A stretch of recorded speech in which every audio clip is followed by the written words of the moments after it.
It's the day, another year around the sun for Brian Wilson, the co-founder of the incredible Beach Boys, Southern California band that created the Southern California sound, basically, with surf music and also some incredible stuff that you really can't define. It's pop and rock like no one else created, with projects, such as Pet Sounds and Smile, or Smiley Smile. And what interesting stories those are. But and then I did interviews with Danny Tedesco and Don Randy, who had personal stories about Brian Wilson as part of the Wrecking Crew. He utilized those musicians as the Beach Boys were preparing to go on the road. His genius in the studio was obvious in the creation of so much of that Beach Boys material in the 1960s. Anyway, when I was a media ambassador for a UN program called Adopt-A-Minefield between 2003 2006, well, that's where I got this t-shirt, I was able to have the privilege to meet Brian, actually prior to to the time when I was asked to be a media ambassador in 2002, when I first went to a gala event at the Sheraton Hotel in Century City. I was at a opening reception, wine and cheese thing, and mingling with people of all walks of life, including some familiar names in show business, music, and Hollywood. And he came up to me and started talking to me about music.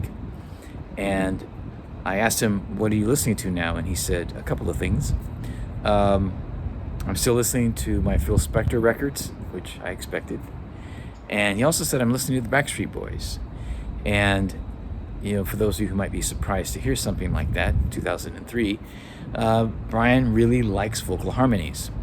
And so he will listen to vocal harmonies no matter what the style. And I get it. I love vocal harmonies myself.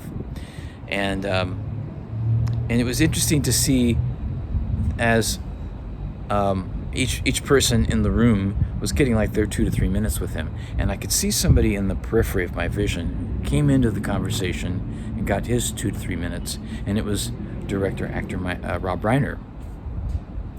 And it was interesting, just the three of us, to be together for another moment of minute or two or three. And what stood out to me with Rob's question to Brian was, "Are you going to sing with Paul?" Because at the charity event, Paul McCartney and his band would play at the end of the night.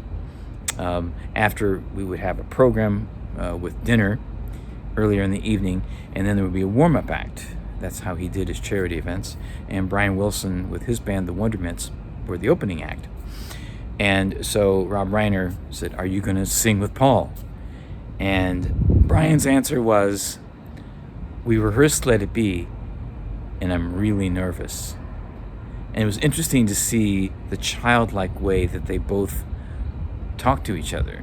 Rob Reiner, who had a lot of exuberance in his question. It was like, "Are you going to sing with Paul?" And then to see Brian, almost kind of shy in a way, say he was being sincere.